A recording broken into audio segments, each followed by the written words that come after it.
முதுகில் குத்திய எடப்பாடி அதிமுகவை விமர்சித்த பிரேமலதா.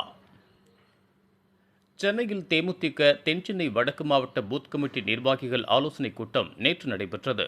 இதில் கட்சியின் பொதுச் செயலாளர் பிரேமலதா பேசும்போது, செப்டம்பர் மாத இறுதிக்குள் பூத் கமிட்டி பணிகளை நிறைவு செய்ய வேண்டும், தேர்தலுக்கு சில மாதங்களே உள்ள நிலையில் கடினமாக உழைக்க வேண்டும் என்றும், மேலும் அதிமுகவுடன் 2024 நாடாளுமன்ற தேர்தலில் கூட்டணி அமைத்தபோது 5 மக்களவை தொகுதிகளும் 1 மாநிலங்களவையும் ஒதுக்குவதாக தெரிவித்தனர்.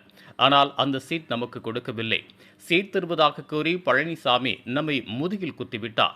முதல்வராக இருந்தவர், கட்சி தலைவராக இருக்கிறவர் கொடுத்த வாக்குறுதிகளை நிறைவேற்றுவார் என நம்பினோம். ஆனால் ஏமாற்றிவிட்டார் என்றும், எம்ஜிஆர் ஜெயலலிதா காலத்தில் கூட்டணி குறித்த ஒப்பந்தத்தில் தேதி குறிப்பிட்டு கையெழுத்திடுவதில்லை, அதேபோலதான் தேமுதிகவுடன் கூட்டணி ஒப்பந்தத்தில் தேதி குறிப்பிட வேண்டாம் என இபிஎஸ் கேட்டார். அதனால் நம்பிக்கையின் பேரில் கையெழுத்திட்டோம்.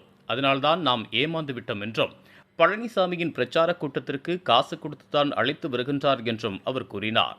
இந்த கூட்டத்தில் பேசிய தேமுதிக பொருளாளர் எல்.கே. சுதீஷ், தேமுதிக எந்த கூட்டணியில் இடம்பெறுகிறதோ அந்த கூட்டணிதான் 2026 தேர்தலில் அமோக வெற்றி பெறும்.